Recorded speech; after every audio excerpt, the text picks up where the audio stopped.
बिस्मिल्लाहिर्रहमानिर्रहीम। अस्सलाम वालेकुम डियर स्टूडेंट्स, कैसे हैं सब लोग। उम्मीद है आप लोग बिल्कुल ठीक ठाक होंगे और आजकल के अपनी ऑफ डेज को पॉजिटिवली यूज़ कर रहे होंगे। कॉलेज का ऑनलाइन क्लासेस के सिलसिले में एक चैनल लॉन्च हो चुका है और बहुत सारे बच्चे उसको सब्सक्राइब भी कर चुके हैं। आपके वो दोस्त, आपकी वो सहेलियाँ, आपके वो साथी जो अभी तक इस चैनल को सब्सक्राइब नहीं कर सके, आप उनसे कंटेक्ट करें और उन्हें भी ये चैनल अपना चैनल सजेस्ट करें और उन्हें कहीं कि सब्सक्राइब करें ताकि वो अपने इलेक्टिव और कंपल्सरी सब्जेक्ट जिनके लेक्चर्स अपलोड हो चुके हैं उनको वो पढ़ भी लें, समझ भी सकें। ठीक है, आज जो है हम लोग अपने लेक्चर का बाकायदा जो है वो स्टार्ट करेंगे। हम लोग पाकिस्तान ज्योग्राफी को स्टार्ट किया हुआ है। पहला लेक्चर भी हमारा इस पर हो चुका है कि हमें मालूम है कि हमारी 2 बुक्स हैं इस दफ़ा।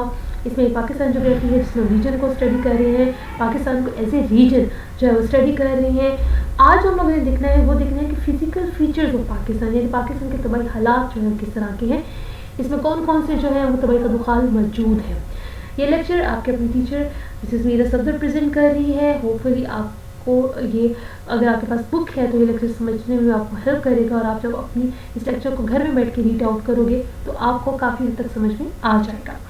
फिजिकल फीचर्स ऑफ पाकिस्तान जो हमारा लेक्चर है उसमें आज जो हम लोग पढ़ने जा रहे हैं वो है पाकिस्तान के तबाही का दुखाल। जब भी हम किसी रीजन को स्टार्ट करते हैं, किसी भी इलाके को स्टार्ट करते हैं, किसी भी खित्ते के बारे में पढ़ना शुरू करते हैं तो सबसे पहले तो हम उसकी लोकेशन देखते हैं, जो कि हम अपने पहले लेक्चर में देख चुके हैं। उसके बाद हम देखते हैं कि उस खित्ते में या उस इलाके में कौन से तबाही का दुखाल मौजूद है, कौन कौन सी फीचर्स मौजूद हैं।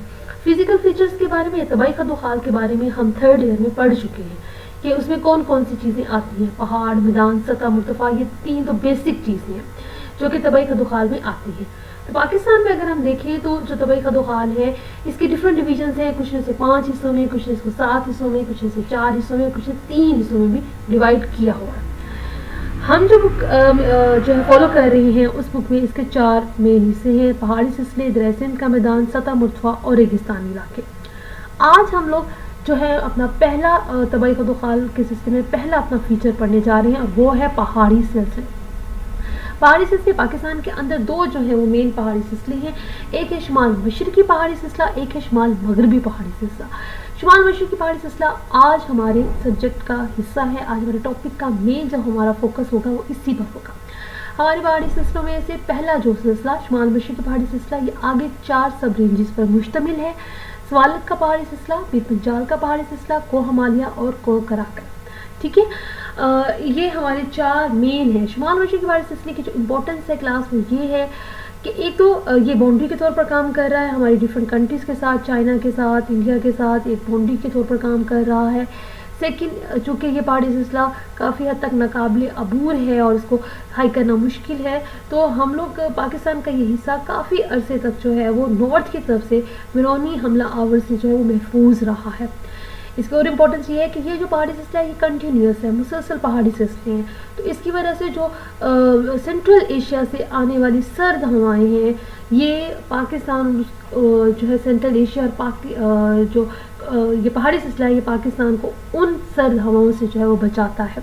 इसके अलावा मानसूनिक जो विंड्स हैं वो इसकी अपोजिट डायरेक्शन में चलने की वजह से इन पहाड़ी सिलसिले की जब इनसे टकराती हैं तो काफ़ी बारिश होती है। और पाकिस्तान में मेन जो बारिश का सिलसिला है वो इन्हीं पहाड़ी सिलसिले की वजह से होता है, क्योंकि ये मानसूनिक विंड्स को सेंट्रल एशिया की तरफ नहीं जाने देती बल्कि रोक लेती हैं रास्ते में, जिसकी वजह से हम लोग जो है वो बारिश से किसी हद तक लुत्फ़अंदोज़ हो सकते हैं।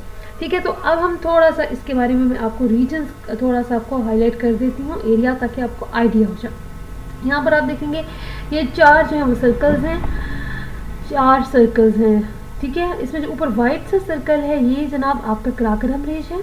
जो नीचे छोटा सा ग्रीन सा रेंज है, ग्रीन सी, ये आपका जो है हिमालयाज है, ये आपके हिंदू कुश हैं और ये जो है ये आपका जो है वो सुलेमान रेंज है। ये आपके मगरबी पहाड़ी सिलसिले हैं ये, और ये आपका जो है वो शुमाली पहाड़ी सिलसिला है। ठीक है, शुमाल मशरकी। उसके बाद थोड़ी सी हमारे पास जो है वो एक रफ सा मैं आपको दिखा देती हूँ। जो ये है ये हमारा सबसे पहले फर्स्ट वन सवालिक है, फिर पीर पंजाल, फिर उससे ऊपर की तरफ जाएँ तो हिमालय और फिर उससे ऊपर जाए तो कराकरम। ठीक है, तो एक थोड़ा सा एक रफली आइडिया है ये कि आप किस तरह से जो है इसको स्टडी करेंगे। फर्स्ट वन आपका नीचे की तरफ से आप ऊपर की तरफ जा रहे हो, नीचे से है सवालिक, फिर पीर पंजाल, फिर हिमालयाज और फिर कराकरम। ٹھیک ہے، تو سب سے پہلے ہم اپنا پہلا شمال مشرقی پہاڑی سلسلے کی پہلی رینج پڑھنے جا رہے ہیں. یہ سوالیک رینج، یہ ہمالیاز کے دامنی علاقے یعنی جہاں سے ہمالیاز شروع ہو رہی ہیں تو اس کے جو دامن یعنی نیچے تک کی طرف کا جو پہاڑی سلسلہ ہے وہ ہے. اس میں سیالکوٹ، گجرات، جہلم، پنڈی کے علاقے آتے ہیں. اس کی جو ہائٹ ہے وہ ہے 2000 سے 3000 فٹ کے درمیان. یہ زیادہ بلند پہاڑی سلسلہ نہیں ہے. ٹھیک ہے، اس کے بعد ہے ہمارے پاس یہاں پر ایوریج ہائٹ کی بات ہو رہی ہے. ٹھیک ہے، ہائٹ کی جو بات ہو رہی ہے وہ ایوریج ہے، اوسط ہے. اس سے بلند بھی ہو سکتے ہیں، اس سے کم بلند بھی ہو سکتے ہیں. ٹھیک ہے، اس کے بعد جو نیکسٹ ہے وہ ہمارے پاس ہے پیر پنجال کا پہاڑی سلسلہ. اس کی جو بلندی ہے وہ 5000 فٹ کے لگ بھگ ہے. یعنی اب ہم تھوڑا سا اوپر کی طرف جا رہے ہیں تو بلندی کیا ہے وہ کم ہوگی. ایریا، اب تھوڑی سی بارش بھی ہو رہی ہے تو ایریا میں کافی سارے فارسٹ پائے جائیں گے. پیر پنجال 2000 مائل تک پھیلا ہوا ہے اور اس میں زیادہ تر علاقے آتے ہیں. ویسٹرن آزاد کشمیر کا کچھ علاقہ جو ہے وہ پیر پنجال کے پہاڑی سلسلے میں آتا ہے. جیسے ہم اوپر کی طرف جائیں گے تو ہمارے پاس تیسری پہاڑی جو سلسلہ آ رہا ہے، تیسری جو رینج آ رہی ہے وہ ہے ہمالیاز کی. ہمالیاز جو ہے لفظ بیسکلی جو ہے اس کا مطلب ہے موتیوں کا ہار. ہماری بلکہ کلاس فیلو تھی ہمال، تو اس سے ہم لوگوں کو معلوم ہوا یہ ایک موتیوں کا ہار ہے. یعنی ایک رینج ہے سفید چوٹیوں کی جو ایک رینج کی صورت میں ہے. تو ہمالیاز کا جو لفظی مطلب ہے وہ یہ ہے. اس کی جو لینتھ ہے وہ 2400 کلومیٹر میں یہ پھیلے ہوئے ہیں. اور ہمالیہ صرف پاکستان میں نہیں ہے، انڈیا میں بھی ہے، چائنا میں بھی ہے، نیپال میں بھی ہے، بھوٹان میں بھی ہے. پاکستان میں ہمالیہ سے زیادہ تر کشمیر کا ایریا جو ہے وہ کور کیا ہوا ہے. اس کے یہاں کی ایوریج ہائٹ 20000 ہے، تقریباً بڑھ گیا. وہ دیکھو آہستہ آہستہ بڑھ رہی ہے. پہلی رینج 2 سے 3000 فٹ کے درمیان تھی جو کہ سوالیک کی تھی، پیر پنجال کی 5000 تک، اور اس کی اب جو ہے وہ 2000 تک ہے. اس سلسلے کی جو ہائیسٹ پیک ہے وہ ہے ماؤنٹ ایوریسٹ. یہ جو ہے نیپال میں لوکیٹ کرتی ہے. ٹھیک ہے، یہ چونکہ ہم نے ابھی دیکھا کہ ہمالیہ سے پاکستان میں نہیں ہے اور ایریاز میں بھی جو ہے وہ موجود ہے. اس کے بعد نیکسٹ ہمارے پاس ہے وہ ہے کراکرم. کراکرم یہ سب سے ہماری جو ہے بلند ہائیسٹ پیک ہمالیاز کے ساتھ.